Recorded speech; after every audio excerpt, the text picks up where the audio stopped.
C. Joseph Vijay எனும் நான்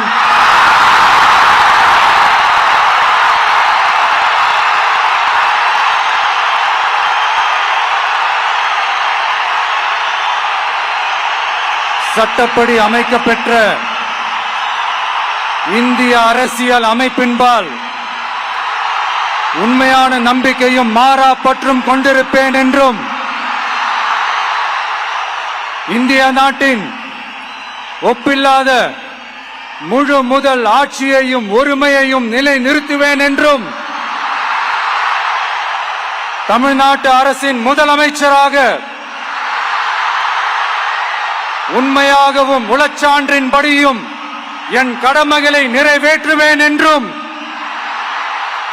அரசியல் அமைப்பிற்கும் சட்டத்திற்கும் இணங்க அச்சமும் ஒருதலை சார்பும் இன்றி விருப்பு வெறுப்பை விலக்கி பலதரப்பட்ட மக்கள் அனைவருக்கும் நேர்மையானதை செய்வேன் என்றும் ஆண்டவன் மீது ஆணையிட்டு உறுதிமொழிகிறேன்.